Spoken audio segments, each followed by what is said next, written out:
Fullerenes are carbon allotropes consisting exclusively of sp2 hybridized carbon. Fullerenes are nanoparticles, meaning that they are less than 100 nanometers in 3 dimensions. Because of their small size, they have an increased surface area to volume ratio, giving them higher reactivity.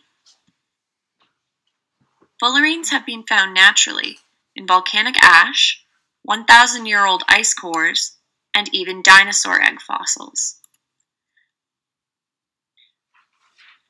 Carbon nanotubes are a type of fullerene produced by industries today, mainly for use in electronics.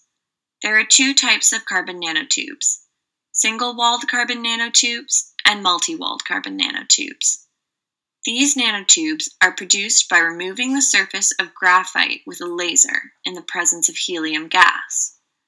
Catalysts like iron, cobalt, and nickel are used to increase the efficiency of the production process, as well as the speed of the production process.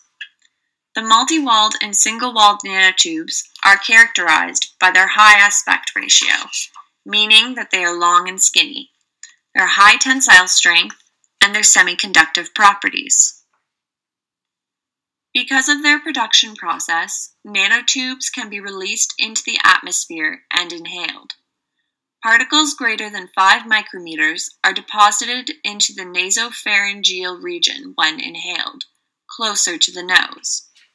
At 2.5 micrometers, particles are deposited into the tracheobronchiolar region. But particles that are in the 1 micron range are deposited into the alveolar sacs. Nanotubes are 0.1 microns, or 100 nanometers in length or less, so they are deposited into the alveolar sacs.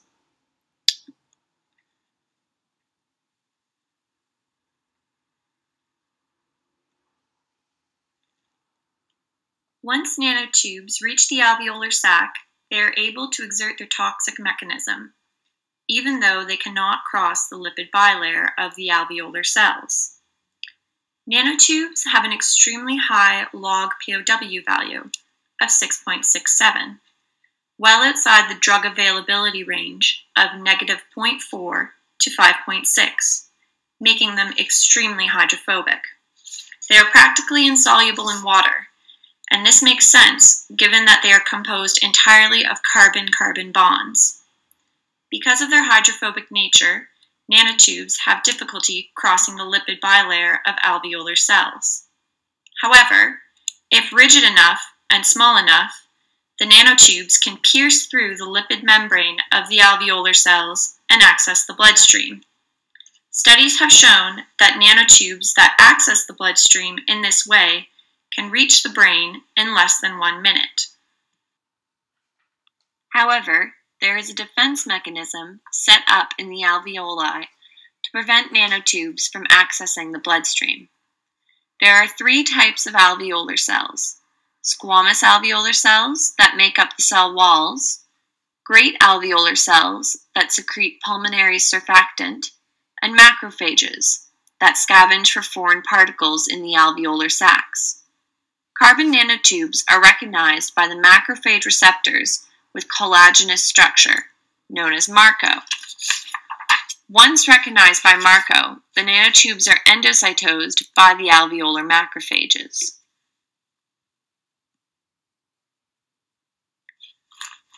Once the nanotube is inside the macrophage will try to break it down by releasing hydrogen peroxide within the lysosomes.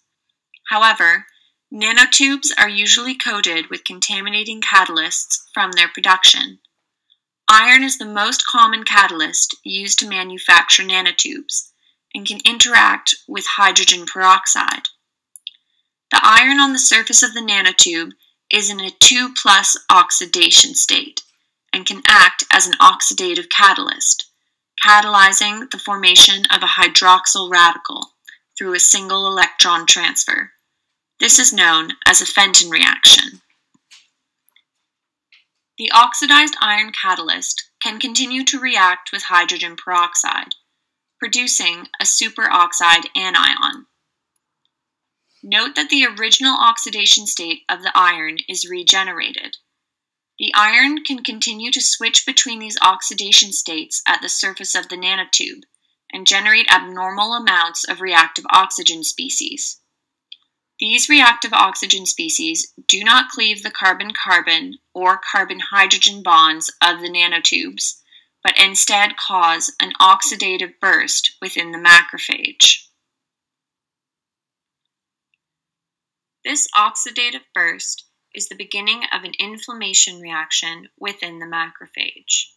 Reactive oxygen species, like the hydroxyl radical and the superoxide anion, produced by the iron catalyst at the surface of the nanotube, bind to thioredoxin. Thioredoxin is a redox enzyme that scavenges for reactive oxygen species. It is normally inhibited by the thioredoxin interacting protein, but upon interaction with a reactive oxygen species, thioredoxin interacting protein is released. It can then go on to induce an NLRP3 protein to bind with another NLRP3 protein. This interaction causes each NLRP3 protein to recruit an adapter protein. This adapter protein binds to an inactive precursor of caspase 1, which then becomes active. Caspase 1 cleaves the cytokines interleukin 1 beta and interleukin 1-8 into their active forms. It has also been proposed that particles with high aspect ratios, like carbon nanotubes, may damage the lysosomal membrane within the alveolar macrophage, releasing reactive oxygen species that go on to activate the NLRP3 inflammasome. In both inflammation scenarios, interleukin 1 beta and 1-8 are activated and leave the alveolar macrophage and cause an inflammatory response, recruiting leukocytes and plasma proteins from the blood to the alveoli. Leukocytes will continue to phagocytose the carbon nanotubes and try to break them down by generating reactive oxygen species.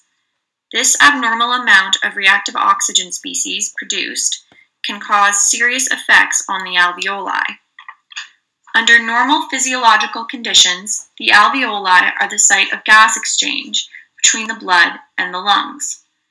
Carbon dioxide is diffused from the blood to the alveoli and exhaled, while oxygen is diffused from the alveoli into the blood and circulated to the rest of the body. But the reactive oxygen species and the resulting inflammatory response can cause fluid and mucus buildup, damage to the squamous epithelial cells and the great alveolar cells, and can cause connective tissue buildup.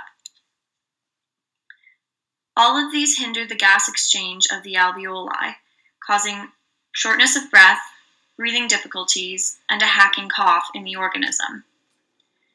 Keep in mind that nanotubes can persist in the lung for up to 19 days, prolonging the symptoms, and chronic exposure can lead to serious diseases like fibrosis. Theoretically, macrophages could translocate the nanotubes from the lung into the interstitial fluid and into the lymphatic system through the lymph capillaries as a mode of excretion. But studies have found nearly none to negligible amounts of nanotubes in lymph nodes following inhalation exposure. The suggested mode of excretion is that nanotubes are expelled from the lungs by coughing, moving the nanotubes into the nasopharyngeal region where they are coughed or sneezed out or swallowed and digested. After being swallowed, the nanotubes would move to the gastrointestinal tract through the stomach. Specialized transport systems in the upper small intestine could recognize the Fe2+ iron catalyst on the surface of the nanotube and actively transport the nanotubes to the liver. But nanotubes are poor targets for metabolism. They are not nucleophilic, they have no leaving groups, their carbon-carbon bonds are extremely stable, and studies have found that nanotubes excreted in feces are unmodified. It is also possible that nanotubes are never transported to the liver and remain in the gastrointestinal tract until excreted. In either case, they resist modification.